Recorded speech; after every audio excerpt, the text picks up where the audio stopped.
Good morning, birders. Today we're on the south coast of Vancouver Island, and this is a freshwater creek coming into the ocean right over here. And way over there is the Olympic Peninsula. And this is a really wonderful area to go birding and otter watching. So there's river otters. There's one foraging up here. I'll show you a photo of. There are a couple, at least two kingfishers, belted kingfishers moving around here. There's barn swallows nesting under that bridge in the distance and flying around here. There were some sandpipers, so very small shorebirds, these kinds of sandpipers that we often casually call peeps. So there's roughly 3 species of peeps that we're likely to see in the Vancouver area. The western sandpiper, the least sandpiper, and the semi-palmated sandpiper. And so you tell these apart by looking at leg color and the patterning of coloration on the body. They're very small birds, easy to miss, but when you're in an area like this with mud flats, lots of this tidal change with lots of things to eat here. So the peeps and other shorebirds are out in this area feeding. Really diverse landscape here. I've had crossbills in the trees, pine siskins. There's a great blue heron feeding. There have been raven here, bald eagle. Wonderful habitat. So let's take a look around and see what we see.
Creeks like this are wonderful places to find spotted sandpipers.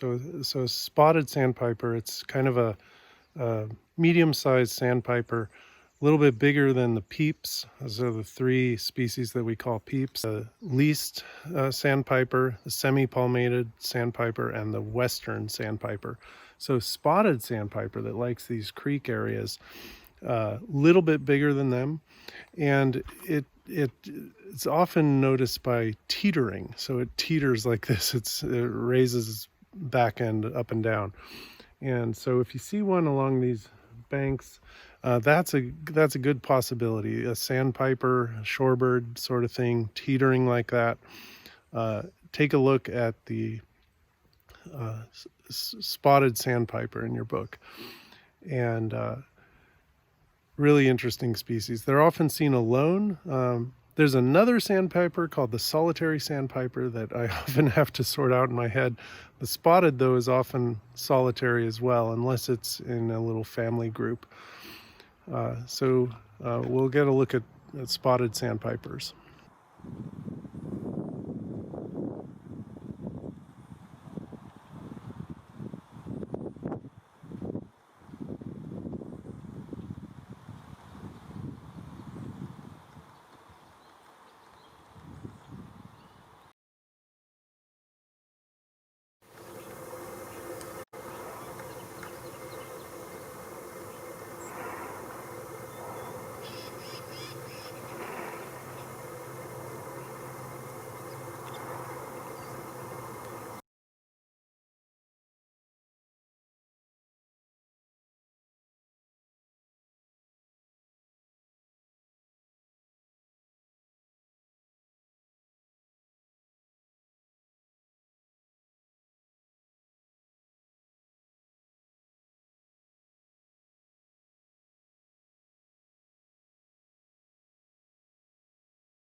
We also around here have kingfisher. I just heard some there.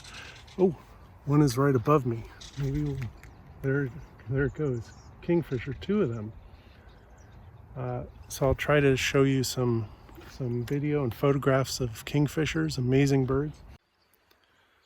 So one of my favorite birds to actually watch is the kingfisher. Any kind of kingfisher, really. But here in Canada, the only species of kingfisher we have is the belted kingfisher. There are many species of kingfisher in the world, in many different places, particularly the South Pacific. Some amazing species there. You can get a whole book on kingfishers of the world, lots of different species. But here, if you see a kingfisher, it is the belted kingfisher here in the Vancouver region. Beautiful birds.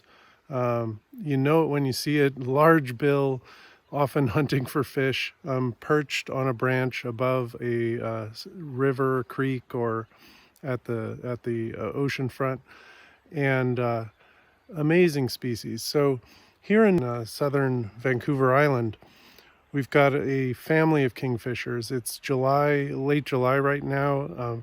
They've been breeding here, and so there's some young ones, some older ones, and I've been having fun watching them, getting some video and photographs of them that I can show you. So yes, enjoy watching kingfishers. Very distinctive sound when you hear it. I will play some of that for you. And yes, get out there, find kingfishers, because they're wonderful birds to watch.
Okay, a couple other species we have here is red crossbills.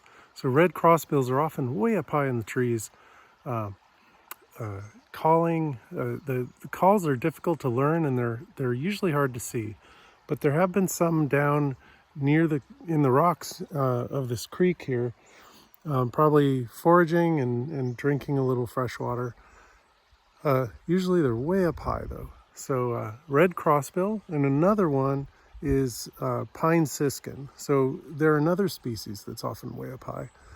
Both of these, red crossbill and pine siskin, are species of finch. So they're related to house finch, purple finch, and other finches, unsurprisingly. And the crossbills are particularly interesting because they have cross bills, as you might have guessed. So that means the upper bill kind of crosses over left-right with respect to the lower bill. And this allows them to go to pine cones and pry open the little scales of the pine cone and then reach in with their tongue and get the seed out. So they're specialists at pine seeds. And some fascinating work by Craig Bankman and others have shown how well adapted these crossbills are in different places to the types of pine cones that they're eating.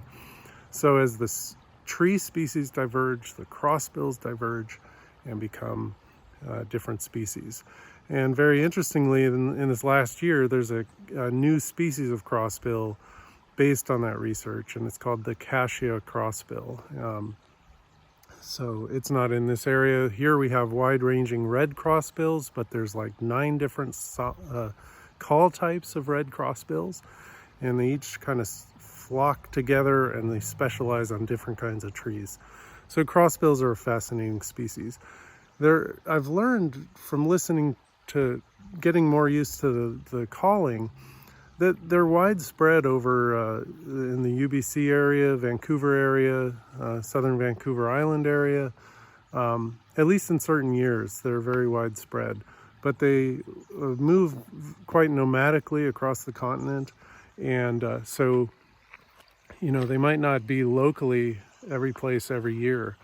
But if you kind of get used to listening high in the trees, paying attention to what you're hearing, maybe comparing it to recordings that you find online or through birding apps, you can recognize then, hey, I'm hearing crossbills in the trees, and imagine those amazing little birds up there. So lots of fun. I've also just got a bunch of chestnut-backed chickadees that just came through. Oh, there's the kingfisher. I better stop and try to get a photo. One fascinating species that I've noticed here in Muir Creek is the red-breasted sapsucker. So red-breasted sapsuckers are a kind of woodpecker that feeds by pecking out little parts in the bark that then sap emerges from. And you can see the imprint of sapsuckers in various trees that they go to. So I notice here's a tree that's fallen down, and I'll get a close-up in a moment. There's actual imprints of these sapsuckers throughout the tree. So here in this old tree that's been fallen for a long time, we see these little holes that the sapsuckers have put in the bark. And they often go in rows. Sort of, it's not so clear on this one, but sometimes there's sort of rows in the bark where the sapsuckers have made the holes. Let's see over here.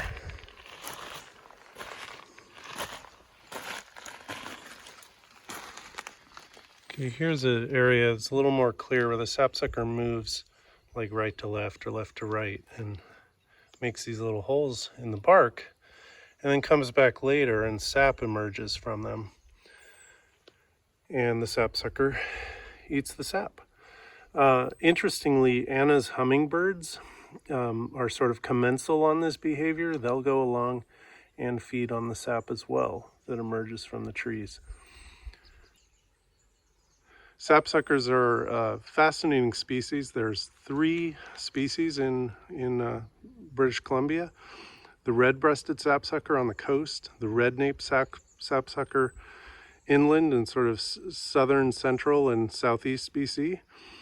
And then the yellow-bellied sapsucker is up in northeast BC and Alberta and further east. So these three species of sapsucker each have different ranges, and where they meet, they hybridize with each other. And in these hybrid zones, we can find sapsuckers of mixed appearance and genetics. So we're doing a study, I should say Libby Natola, a PhD student here at UBC, is doing really intensive research looking at the hybrid zones between red-breasted, red-naped, and yellow-bellied sapsuckers. The three of them come together sort of in the Prince George region of BC. And so in that region, you can find hybrids between any two of the pairs, or in fact, birds of mixed ancestry of all three species. And so this is an interesting group to look at the process of speciation, how one species gradually becomes two or three in this case, and then how reproductively isolated are they? Do they choose each other as mates? Are the hybrids healthy? How are the differences between species maintained when you have so much hybridization between the species? So it's a really fascinating group for that reason.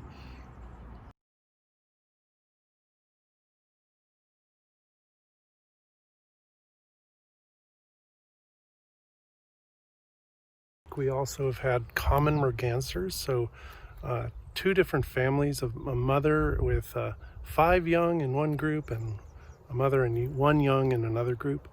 So common mergansers are one of the 2 kinds of mergansers that we have around here, actually 3. There's common merganser, there's red-breasted merganser, and there's hooded merganser. And these are fish-eating ducks, so you'll see them sometimes in rivers, sometimes in the saltwater, in the ocean, and they are diving and catching small fish.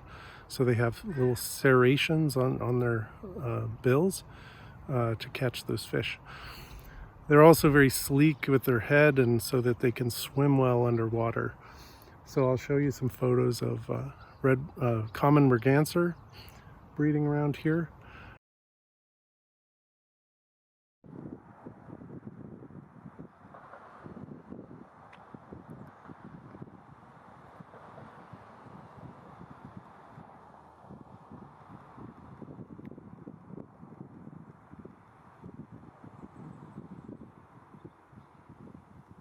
These mergansers you're seeing here are females and young.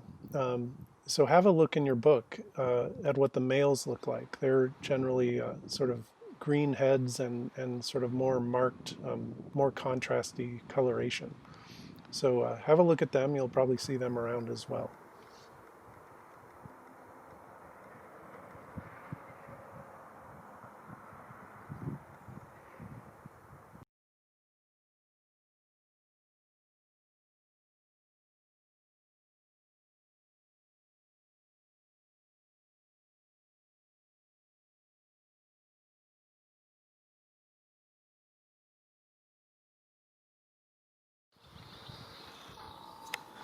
Another fascinating group of birds are the swallows. So these are aerial insectivores that fly around catching insects in the air.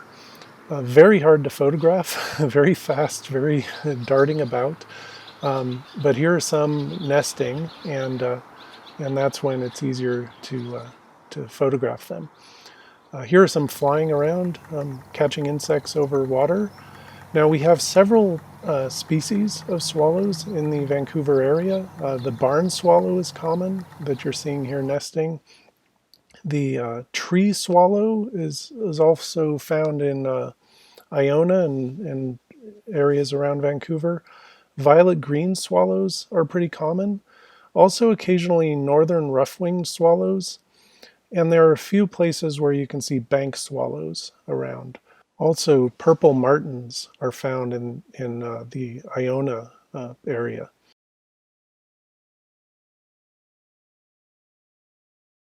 So singing behind me here is a Bewick's wren. Hear that? That's it. That's it there. That's it. Bewick's wren, it's one of the wrens, so it's related to Pacific wren and many other wrens. Bewick's wren is not super common in the Vancouver, UBC area, but it is around in a few places, near the Botanical Garden, a few other areas. And it's got a song that you could mistake for a song sparrow, but it's a lot more kind of clear, crisp, and maybe a little bit enthusiastic. So they have this amazing song like that. And so they're a little bigger than Pacific wrens and a very obvious white stripe through the eye and a little bit longer tail that they don't hold up like Pacific wrens do. But they do have a sort of long bill, slightly decurved. There it is, just singing away. So that's Bewick's wren.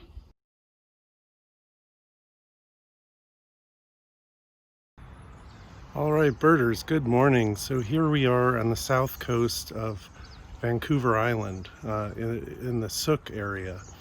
And across there is the Olympic Peninsula behind me. This is a really amazing area, wide diversity of birds. So down here, I don't think you can see it right now, but there's been a covey, an actual covey of quail moving around in this grassy area down here. That you can probably hear, well, you're hearing some traffic, but also there's some chattering of chestnut-backed chickadees. We also have, there have been crossbills way up high in the trees, occasionally coming down. We have red-breasted nuthatches. Oh, wah, wah, wah, wah, wah, wah. That's red-breasted nuthatch there. We have robins on the ground foraging. What else? We've seen river otter on these rocks down here, moving around. We also have pine siskin and Pacific wren, and a couple deer just walked through here.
So right around here is a big flock of bush tits, little gray birds that travel in big family groups, big flocks as well in the winter time and late in the breeding season, big flocks. So they just come around in a frenetic activity, little birds all over the place, little gray bush tits.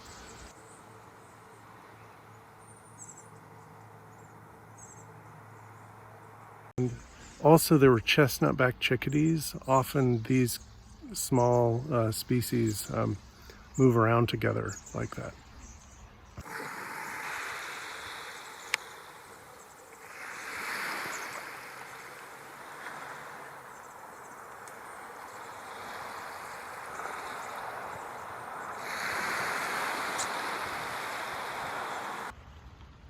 So behind me here, there's been a family of river otters sort of playing and foraging for food and so forth. So I'll try to get some video to show you. So these are river otters, long, more pointed tail. They're not sea otters. So the river otters can obviously live in rivers, but they often hang out near the coasts. So along the coasts of Vancouver Island and other areas, you'll often see river otters, even near the UBC campus. I've seen them down at Tower Beach and near Wreck Beach and so forth. So wonderful, wonderful animal. So a lot of fun to watch.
Okay, so here we have a glaucous-winged gull. So a glaucous-winged gull is one of the largest seagulls, so to speak.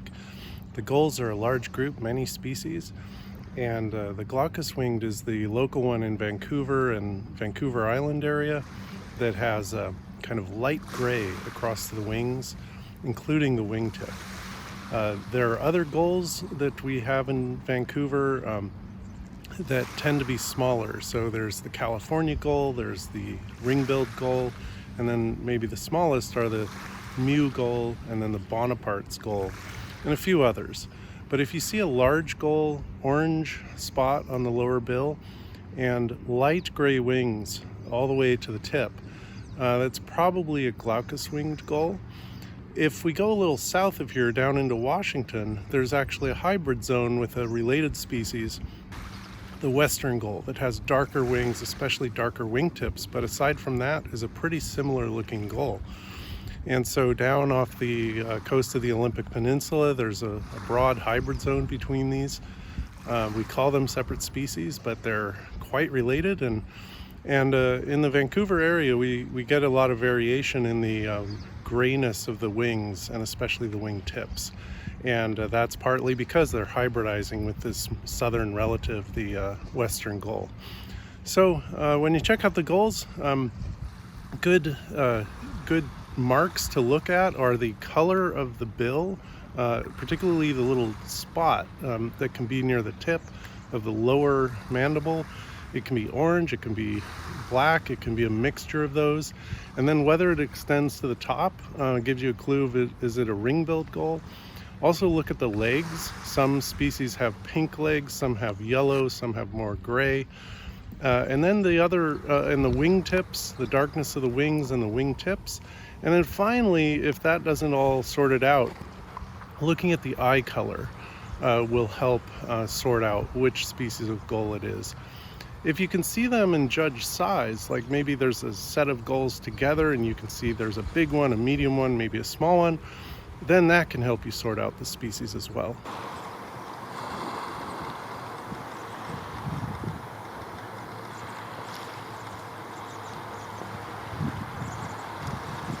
I just spotted a black oystercatcher out on this rock here. So they live in this rocky habitat along the coast, the west coast of BC and other areas. And there's some other wildlife on the rocks here as well, as you notice. So let's try to get a close-up of this black oystercatcher.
As this beautiful oystercatcher flies away, I'd like to thank you for joining me on this look at birds of southern Vancouver Island.